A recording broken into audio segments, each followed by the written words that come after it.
Welcome to my first tier list video for 729. This is based on patch 729C, and we're going to take a look at the mid heroes, which mid heroes are the best currently and which mid heroes you should avoid playing. This is going to be primarily based on high level play, so I'm going to take data from Dota 2 Pro Tracker and also from Dota Buff, and looking primarily at the upper levels, so Divine and above.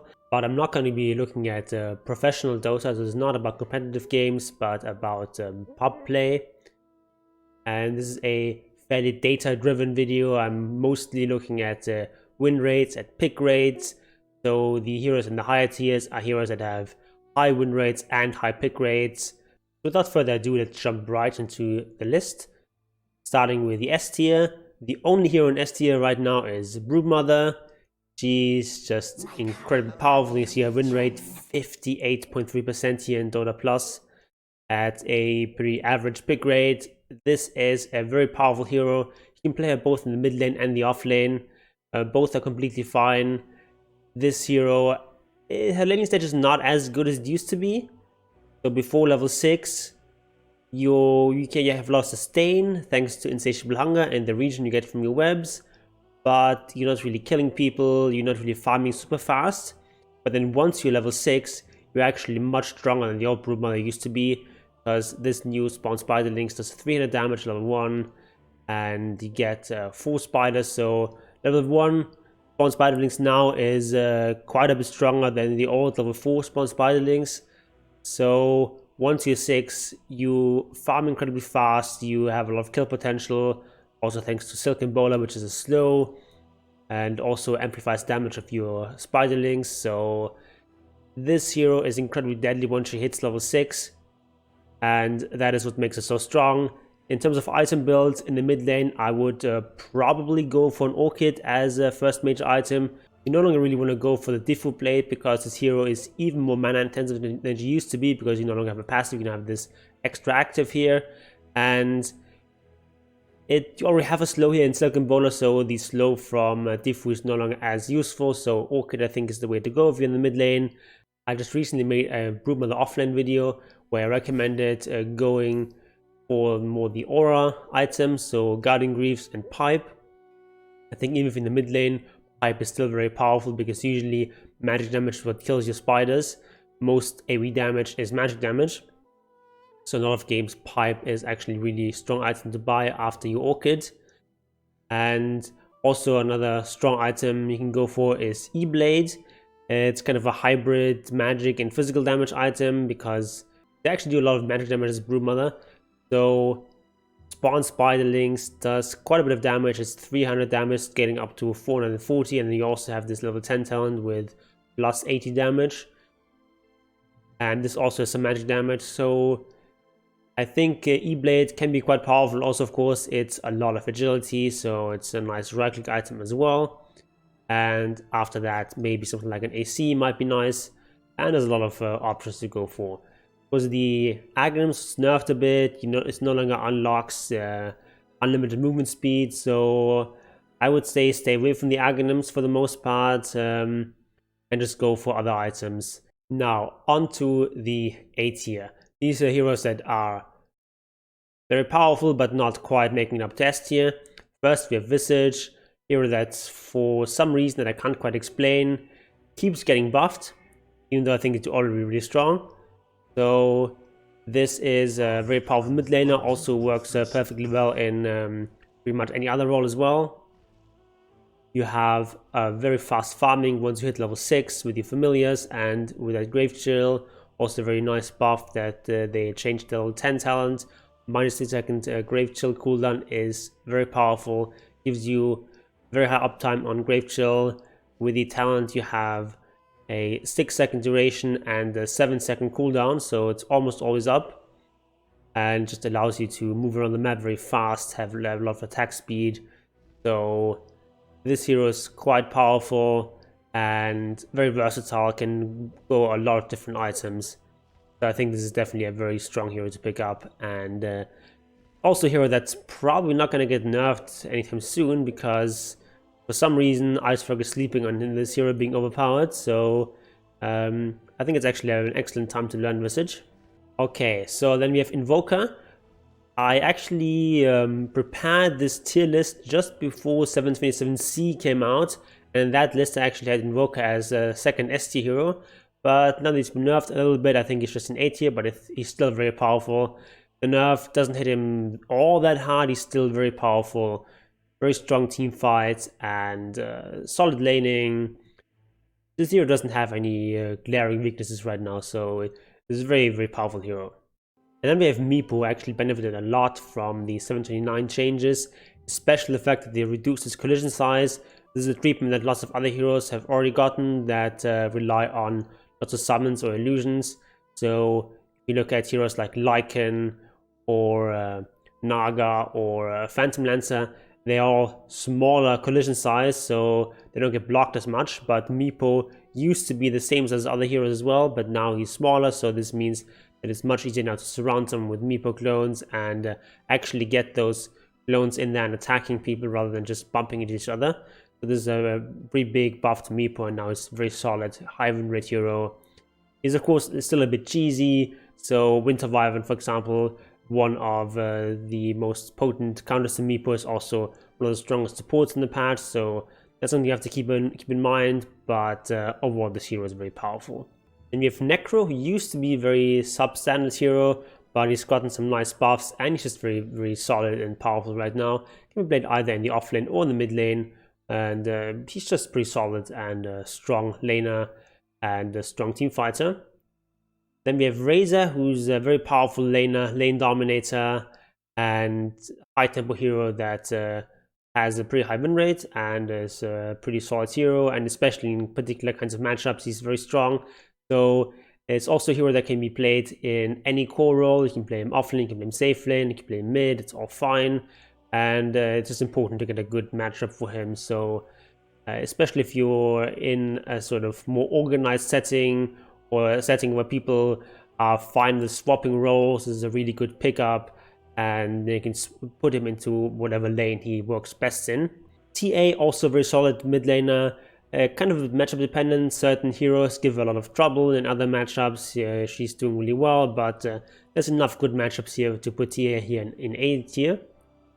Then we have Pango, who are another of these heroes that can be played in the mid lane or in the off lane, or even position 4. And he's just a solid hero, good team fighter, does a lot of damage, and deserves to be up here in A tier. Ricky, a nice high tempo hero that can get a lot of kills once he's level 6. He's also of course played as a carry, but he does really well as mid lane as well. And he's just a solid hero, a good team fighting, good solo pickup potential, very high mobility. This is a pretty nice hero to have. If you're playing as a mid laner, you probably don't want to go for the Battle Fury build, which is more the carry build, but probably more of an aggressive build. But yeah, he's a solid mid lane as well. And we have Husker, who used to be super broken when 729 first came out, but he's been toned down a little bit, and now he's still a solid A tier hero, a very high tempo hero.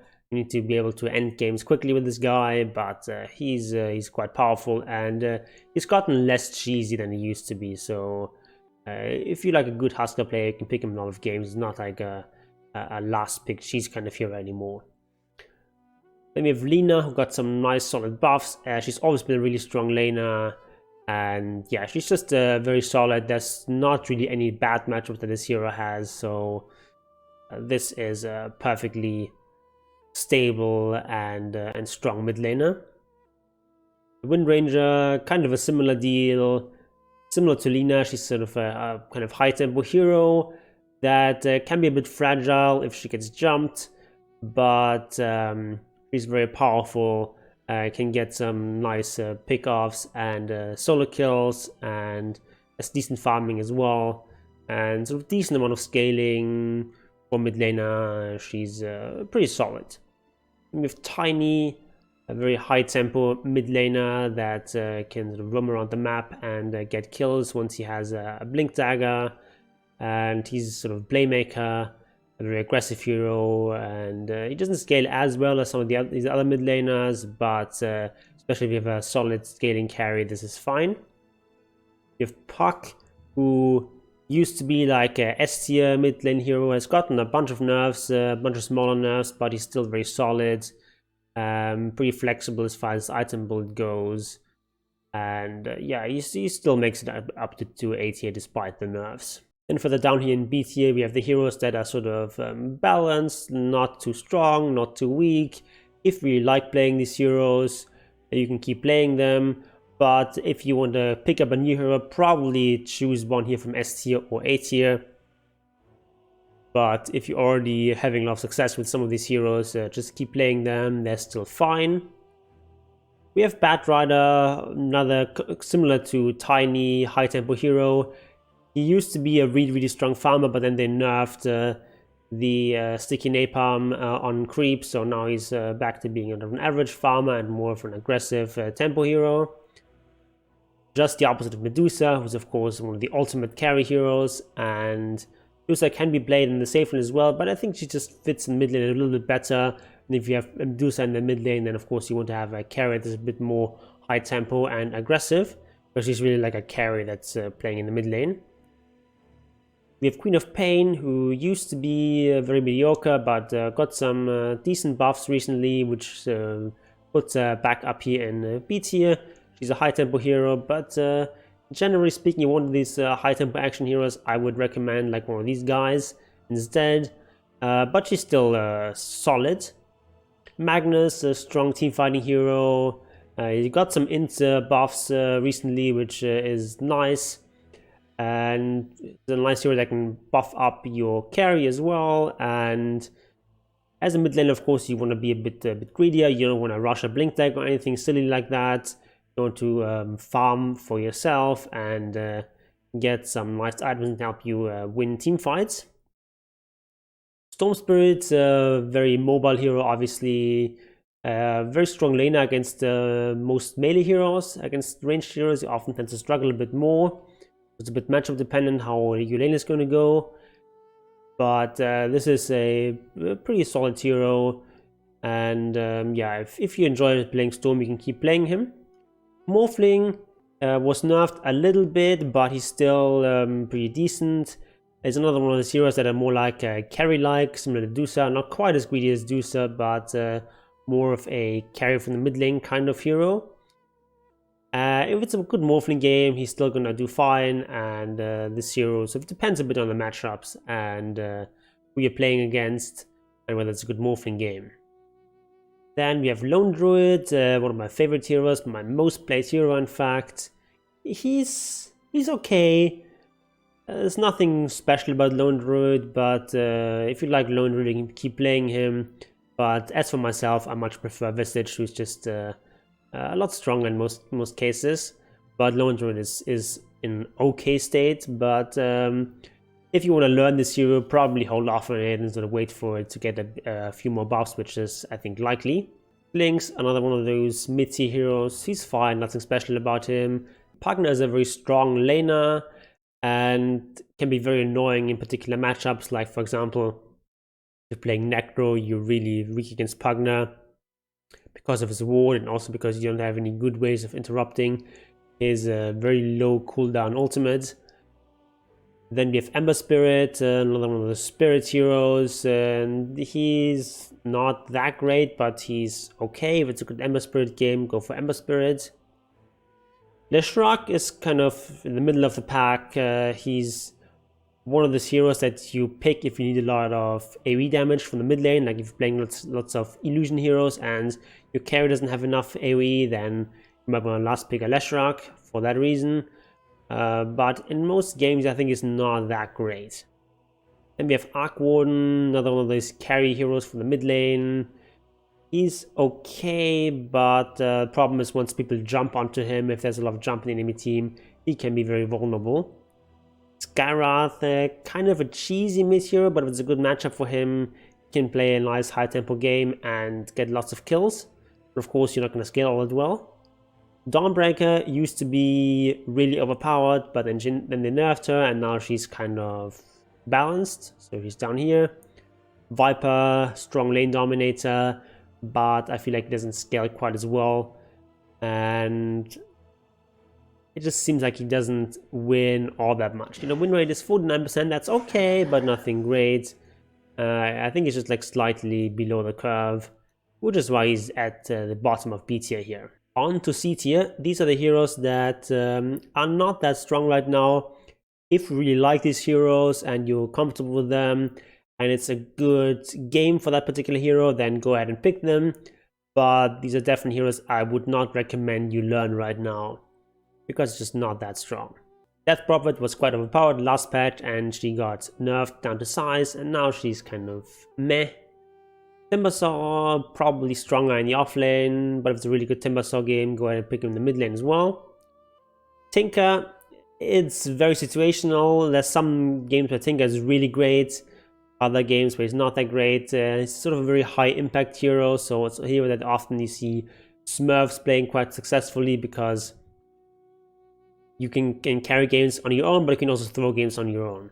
Void Spirit, quite a strong tempo controller, but in general I would recommend go with a different spirit. So if you want a spirit, go for Storm Spirit or Ember Spirit instead.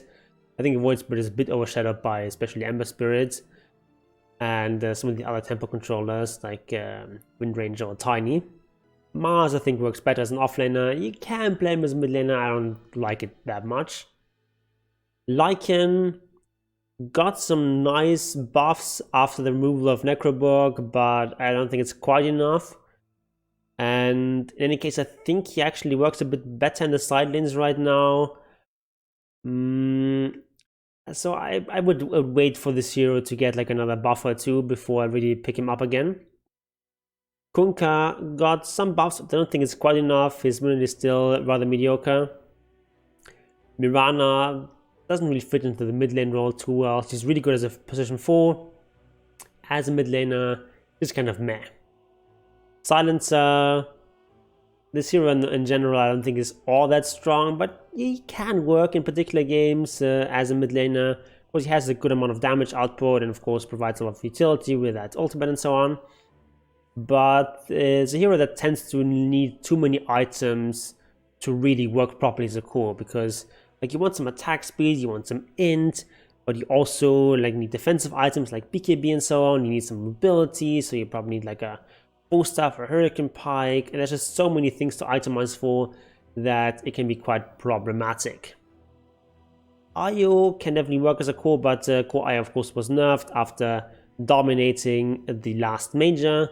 But if you really like this core IO, it can still work. OD, it's kind of mad, doesn't scale all that well these days. I would say if you want to play him, probably prefer him as an offlaner, but as mid lane can still work.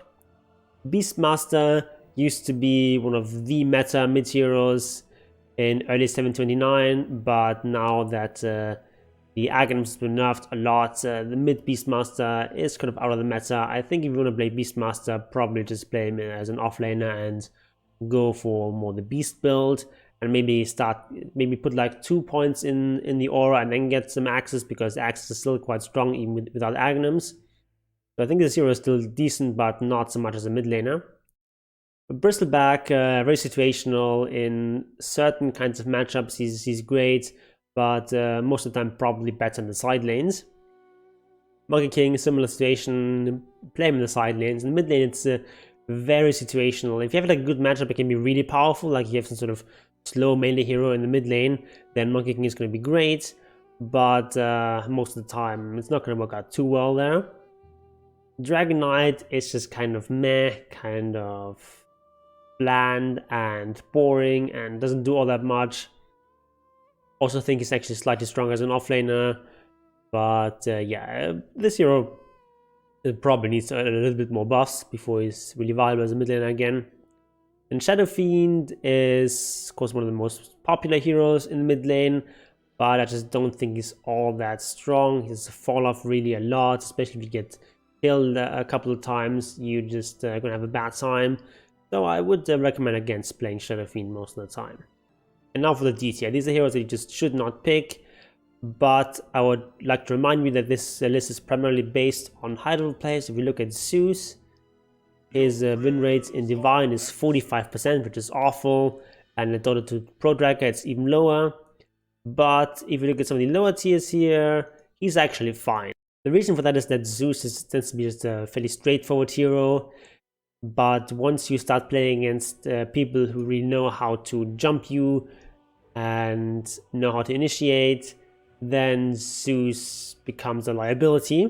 Similar thing is for Sniper. He's also a hero that does okay at low levels, but at high levels he's just too weak. Once people learn how to jump on top of you, you're gonna have a bad time. And Alchemist was just nerfed so much that I don't think this hero is particularly good anymore. Just don't play him. If you do have to play Alchemist, probably better to play him as a safe laner. So this is my list. If you have any heroes where you really disagree, where you think they should be higher or lower in the tier list, let me know in the comment section.